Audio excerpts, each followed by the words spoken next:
आद्रा नक्षत्र के स्वामी स्वयं महाकाल है। आप सभी जानते होंगे 27 नक्षत्रों में इस नक्षत्र के स्वामी महादेव हैं। ऐसे में वैशाख महीने में आद्रा नक्षत्र भाग्य परिवर्तन करने के लिए शास्त्रों में कहा गया है। आइए जानते हैं कब से कब तक है आद्रा नक्षत्र और घर पर रहकर कौन से उपाय कार्य आप कर सकते हैं ताकि महादेव की छत्र छाया आपके जीवन पर बनी रहे। सबसे पहले आप ध्यान से सुने और दिल्ली की कथा में भी आज कुछ नए श्रेष्ठ उपाय आद्रा नक्षत्र और श्रेष्ठ विशेष उपाय बताए गए हैं, उन्हें भी आप कर सकते हैं। लाभ तो होता ही है। आद्रा नक्षत्र में की गई शिव भक्ति, शिव दर्शन, शिव पूजन अनंत गुना लाभ देता है और हर समस्या के समाधान के लिए उत्तम समय में कोई कार्य किया जाए तो लाभ तो होता ही है। 21 अप्रैल की रात 11:58 से आद्रा नक्षत्र शुरू होगा और 22 अप्रैल 2026 की रात 10:13 तक आद्रा नक्षत्र रहने वाला है। ऐसे में यह नक्षत्र हमें सर्वश्रेष्ठ रूप में प्राप्त हो रहा है, तो इस समय में जो भी आप कार्य कर लेते हैं उसका बहुत अधिक हमें लाभ मिलता है। सबसे पहले सबसे सरल कार्य जो आज गुरुजी ने अपनी कथा में दिल्ली में बताया है, हम सभी शिव भक्त हैं और शिव भक्तों की बात एक दूसरे तक जानी चाहिए, पहुंचनी चाहिए ताकि किसी के जीवन में किसी भी रूप में कोई परेशानी न हो। मेरा यही उद्देश्य है। इस वीडियो को आप शेयर जरूर कर दीजिएगा ताकि औरों का भी भला हो सके। गुरुजी कहते हैं महादेव के कान में पद्म और पिंगल, उनके दो सर्प सुंदर रूप में विराजित होते हैं। ऐसे में जो बच्चे रोगी है, बार बार परेशान है, जिद्दी, चिड़पन या आपका भी स्वभाव या पितृदोष इत्यादि के लिए भी पीपल के पत्ते बहुत उपयोगी रहते हैं। पद्म और पिंगल नाम से आपको श्रेष्ठ उपाय करना है। कई भक्तों ने आज ये कथा में, दिल्ली वाली कथा में सुना भी होगा। किस किस ने सुना है कमेंट्स में जरूर बताएं।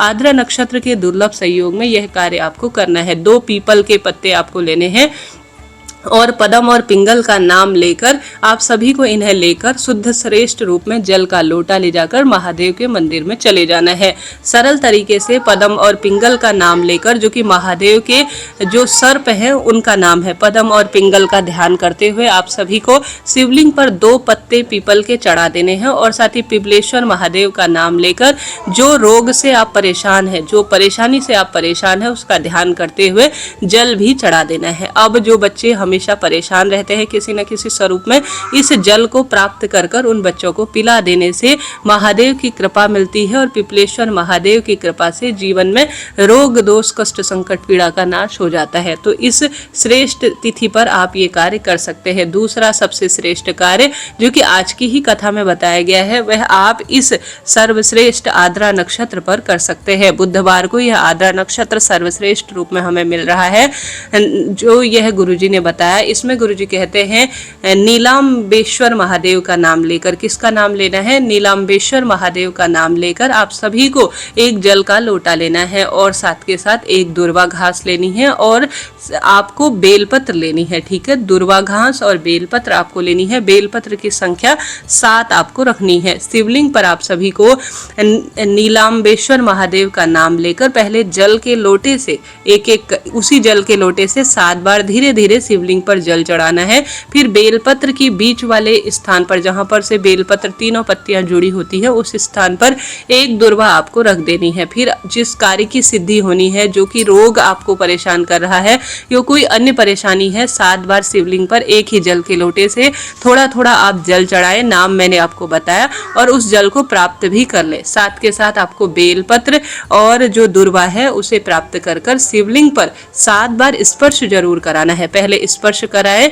ठीक है, स्पर्श कराए, उसके बाद अपनी मनोकामना कहकर, अपनी पीड़ा शंका कहकर शिवलिंग पर चढ़ा दे। शिवलिंग में से नीलाम्बेश्वर महादेव का नाम लेकर जल भी प्राप्त करना है और जो एक दुर्वा और 7 बेलपत्र आप लेकर गए हैं, शिवलिंग पर 7 बार स्पर्श कराकर उसे भी प्राप्त कर लीजिए। घर लाकर आप सभी जो जल है उसे भी आचमन कर लीजिए और साथ के साथ सुबह के समय दुर्वा आपको ग्रहण कर देनी है रोग मुक्ति के लिए। शाम के समय आपको बेलपत्र का सेवन करना है। ऐसा करने से निश्चित रूप से आपके रोग, दोष, कष्ट, संकट, पीड़ा से आपको मुक्ति मिलना निश्चित है। करके देखिएगा, लाभ मिलेगा।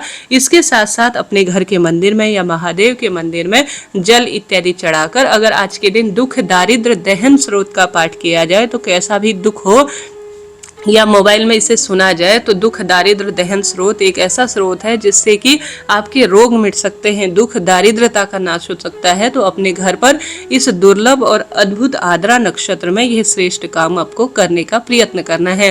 साथ के साथ अपने घर पर अगर पार्थिव शिवलिंग अर्थात मिट्टी की शिवलिंग बनाकर अगर आप पूजन कर लेते हैं, लक्ष्मी के लिए, धन की प्राप्ति, कर्ज के लिए, पुत्र के लिए, विवाह के लिए या कोई अन्य परेशानी है उसके निमित्त अगर आप पार्थिव शिवलिंग का अपने घर की मिट्टी का किसी भी स्वरूप में, गमले में जो मिट्टी है उसका सुंदर तरीके से शिवलिंग बनाकर अगर आप पूजित कर देते हैं, उसमें दूर्वा, अक्षत, पुष्प, जो भी काला तिल इत्यादि आपके पास है, अगर वह समर्पित कर कर पार्थिव शिवलिंग पर चढ़ाया गया थोड़ा सा जल अपने घर के द्वार पर या अपने व्यापार स्थल के द्वार पर थोड़ा लगा देते हैं तो निश्चित रूप से 15 दिन में आपके व्यापार, आपके घर में धन की आवक शुरू होती है और सदा सर्वदा खुशियां आने लगती हैं। साथ ही गुरु जी कहते हैं 5 वृक्ष ऐसे हैं जो देवतुल्य और पितृतुल्य कहे गए हैं, जिसमें आंवला, बड़, पीपल, बेलपत्र, शमी, ये ना अपने आप में पावन और पवित्र सबसे दिव्य वृक्ष कहे गए हैं। जब मन खराब हो, शारीरिक, मानसिक, आर्थिक कष्ट, पीड़ा सता रही हो तो कोई भी महामृत्युंजय मंत्र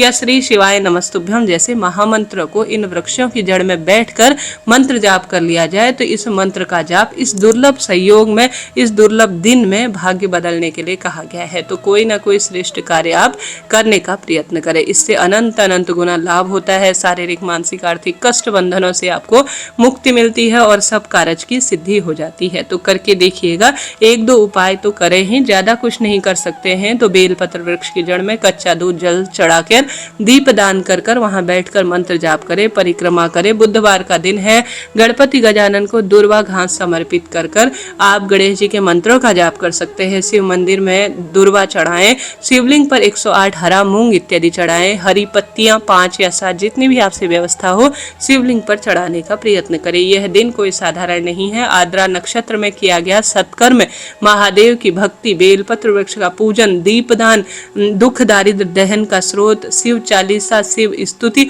अन्य दिनों की अपेक्षा अनंत अनंत गुना लाभ देती है। तो कोई ना कोई उपाय आप करिएगा, जैसा आपसे बन पड़े, जिस स्वरूप में आपसे बन पड़े, जिस तरह से भी आपसे बन पड़े, शिव भक्ति को प्रशस्त करें। सही दिन, सही समय, सही नियम के तहत शिव भक्ति की जाए तो यह कहीं नहीं जाती, भाग्य बदलने के लिए ही कही जाती है। तो ये उपाय मैंने आपको बताया और संपूर्ण समय भी आपको विदित कराया।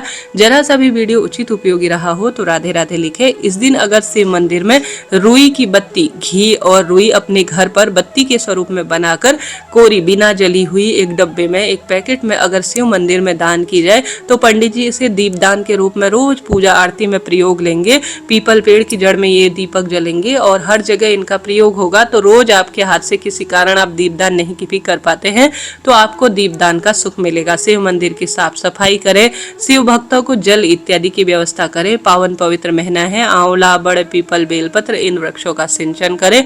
महादेव ऐसी कृपा करेंगे कि भाग्य बदलते देर नहीं लगेगी। तो इस तरह से मैंने ये आद्रा नक्षत्र शिव भक्ति की आपको पूरी बात बताई। जरा सा भी वीडियो उपयोगी रहा हो तो राधे राधे जरूर लिखें। हर हर महादेव।